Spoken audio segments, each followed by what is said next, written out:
Okay, one more detail of what the secondary circulation does, but now in terms of potential vorticity. So that's called ameliorating secondary circulation. We already said how that brings down the dry air on the back side of the convection on the equatorward side and then reduces the inertial instability. So we are again looking at the uh, Central Pacific and Eastern Pacific sections of the divergent winds, vertical velocity, and divergence, and we already looked at the differences in the Central and Eastern Pacific in terms of you can see that the zero absolute vorticity line here basically hugs the equator in both seasons, whereas here there is a significant divergence, cross-equatorial pressure gradient and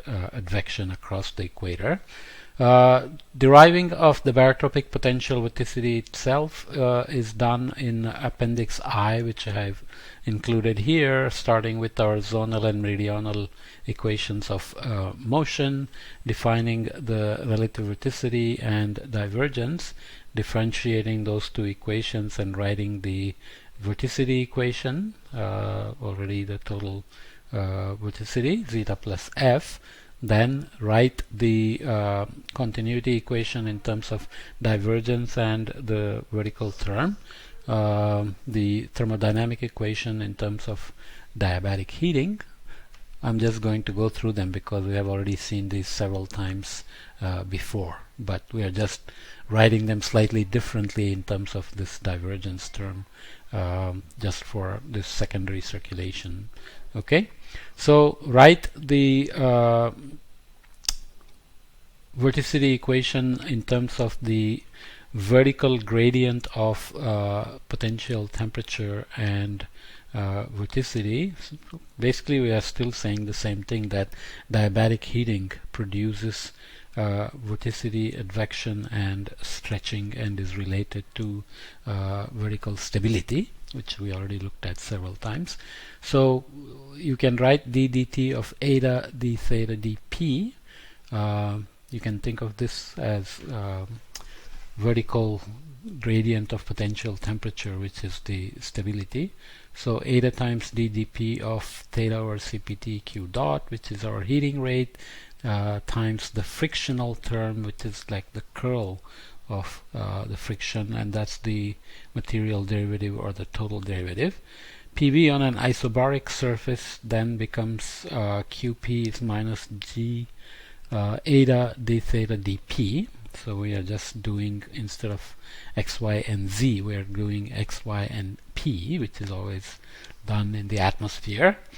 So we end up with this potential vorticity equation, which is essentially the same as equation 13.25 we have been looking at, and we are going to diagnose these two terms basically to understand the role of the secondary circulation.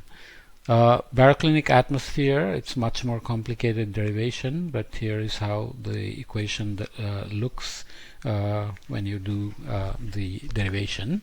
Looking at humidity, mixing ratio, and divergent velocity, we have cross-equatorial flow. There is the zero absolute vorticity line again.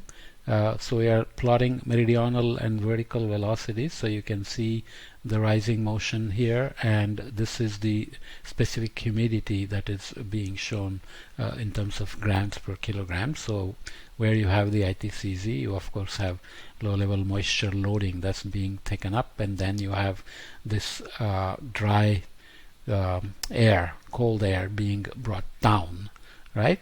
So you can look at the terms, the tendency of potential temperature, and you can see the heating term on this side and the balance on the other side, which includes the cooling and the diabatic compression and so on.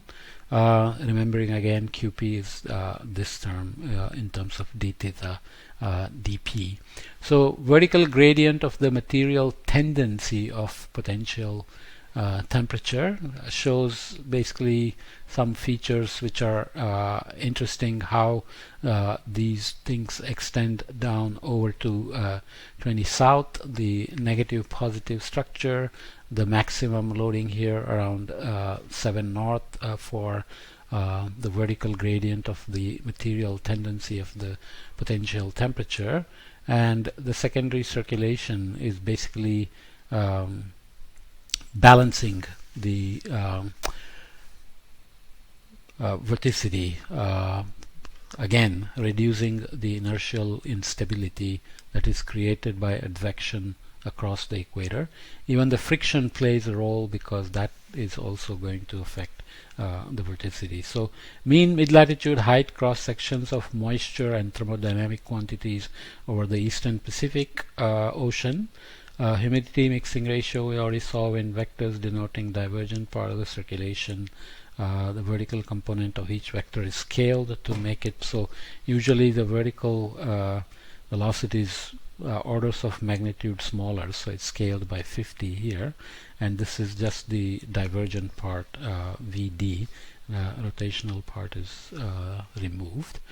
The split that we saw before. Partial derivative of the material tendency of the potential temperature with respect to d theta dp, written in terms of kelvins per second per Pascal. Okay, so the main story there is basically that the secondary circulation produces a story that's consistent with the potential vorticity in terms of ameliorating the inertial instability on the ITCZ side of the equator. Okay, so eta over f is less than 0 because of the advection, and then you have to do create the inertial instability, and then the inertial instability is going to drive the convection, which is going to remove the instability, but the convection itself drives the secondary circulation, which is part of reducing or ameliorating the instability. Okay, that's the physics of it, and again I ran through the equations because it is such a specific feature that equations are used, they are simplified, and then the physics is the main thing that I want you to focus on. If you want the details of the math, you can always go back to the chapter in the book and work on them. Okay?